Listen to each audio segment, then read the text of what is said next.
আজকের ভিডিওতে আমরা ইম্পারেটিভ, অপটেটিভ এবং এক্সক্লামেটরি সেন্টেন্স সম্পর্কে জানব। পূর্ববর্তী ভিডিওতে আমরা অ্যাসার্টিভ এবং ইন্টারোগেটিভ সেন্টেন্স সম্পর্কে জেনেছিলাম। তো ইম্পারেটিভ সেন্টেন্সের স্ট্রাকচার প্রথমে আমরা শিখব। তো ইম্পারেটিভ সেন্টেন্স হলো অনুজ্ঞাসূচক বাক্য। তো স্ট্রাকচার হলো একেবারেই সোজা। আমরা জানি যে ইম্পারেটিভ সেন্টেন্সের ক্ষেত্রে যে সাবজেক্ট সেটা উজ্জ্ব থাকে। তো প্রথমে ভার্ব দিয়ে শুরু হয়। তো সেজন্য স্ট্রাকচারের প্রথমে লিখব ভার্ব এবং তারপরে লিখব অবজেক্ট। তো ইম্পারেটিভ সেন্টেন্সের যে গঠন সেটা খুবই সোজা, প্রথমে ভার্ব তারপরে অবজেক্ট। এছাড়াও অনেক সময় এ ধরনের হতে পারে যে প্রথমে ভার্ব বসে এবং পরে কোনো একটা জায়গার নাম বোঝায়। এখানে হয়ার দিতে পারি, ভার্ব প্লাস হয়ার। যেমন উদাহরণ দিই, কাম হেয়ার। আর যদি এই প্যাটার্নের সেন্টেন্স হয় তাহলে একটা এক্সাম্পল আমি দিই, ডু যেটা একটা ভার্ব এবং অবজেক্ট হচ্ছে ইট, ডু ইট। এভাবে কিন্তু এই স্ট্রাকচার অনুযায়ী ইম্পারেটিভ সেন্টেন্সগুলো গঠন হয়ে থাকে। তো এখন সাইন সম্পর্কে জানবো, কিভাবে আমরা ইম্পারেটিভ সেন্টেন্স চিনব। তো ইম্পারেটিভ সেন্টেন্সের প্রথমে সাবজেক্ট থাকবে না, সাবজেক্ট থাকবে না। আর কি কি দেখে চিনব? প্রথমে ভার্ব বসবে, প্রথমে ভার্ব। আর কি দেখে চিনব? আর শেষে ফুল স্টপ বসবে। এটা দেখে আমরা, এই তিনটা সাইন দেখে আমরা বুঝতে পারবো যে এই সেন্টেন্সই হচ্ছে ইম্পারেটিভ সেন্টেন্স। এখন আমরা অপটেটিভ সেন্টেন্স সম্পর্কে জানব। অপটেটিভ সেন্টেন্স কোনগুলো?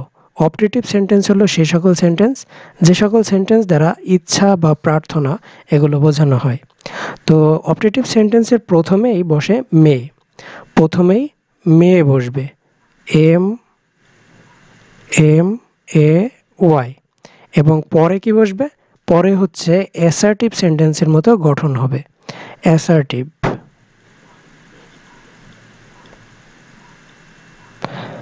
যেমন একটা উদাহরণ দিই, মে ইউ লিভ লং। তো এখানে দেখুন স্ট্রাকচার অনুযায়ী প্রথমে মে বসেছে, তারপরে সাবজেক্ট, তারপরে ভার্ব, তারপরে অবজেক্ট, যেটা একটা অ্যাসার্টিভ সেন্টেন্সের গঠন। তো এভাবেই অপটেটিভ সেন্টেন্সগুলো গঠিত হয়ে থাকে। এখন অপটেটিভ সেন্টেন্স আমরা কি দেখে চিনব? অপটেটিভ সেন্টেন্স চেনার একটাই উপায়, সেটা হলো প্রথমেই মে বসবে, প্রথমেই মে থাকবে। এছাড়াও প্রথমে লং লিভ বা লিভ লং এগুলো থাকতে পারে। যেমন একটা উদাহরণ আমরা দিতে পারি, long live the king, long live the king. এখানে কিন্তু মে নেই, কিন্তু তারপরেও এটা কিন্তু একটা অপটেটিভ সেন্টেন্স। তো বলা যায় যে প্রথমে মে থাকতে পারে, লং লিভ থাকতে পারে। এই ধরনের ওয়ার্ডগুলো দেখে আমরা চিনে ফেলবো যে এই সেন্টেন্সটি একটি অপটেটিভ সেন্টেন্স। তো এরপরে আসি এক্সক্লামেটরি সেন্টেন্স। এক্সক্লামেটরি সেন্টেন্সগুলো আরও বেশি সোজা। ভাব বা আবেগ, মনের আবেগ এগুলো দেওয়া থাকবে। যেমন হুররে, তারপরে এলাস, ফাই, তারপরে হ্যালো, তারপরে হাস, এগুলো থাকতে পারে। প্রথমে এই যে শব্দগুলো বললাম, এই যে ওয়ার্ডগুলো বললাম, এলাস, হুররে, হাই, তারপরে হ্যালো, ফাই, এগুলো প্রথমে থাকবে। তো প্রথমে আমরা এক্সক্লামেটরি দিই, প্রথমে এক্সক্লামেটরি সাইন, প্রথমে এক্সক্লামেটরি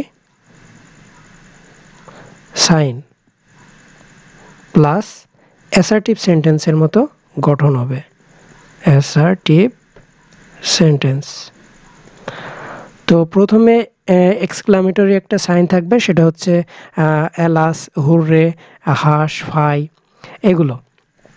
তো একটা উদাহরণ দেখি তাহলে ক্লিয়ার হয়ে যাবে। উদাহরণ হলো alas, A L A S, এবং এই ধরনের ওয়ার্ডের পরে অবশ্যই এখানে অবশ্যই এখানে নোট অফ এক্সক্লামেশন দিতে হবে। এটাকে বলে note of exclamation. Alas, he is dead.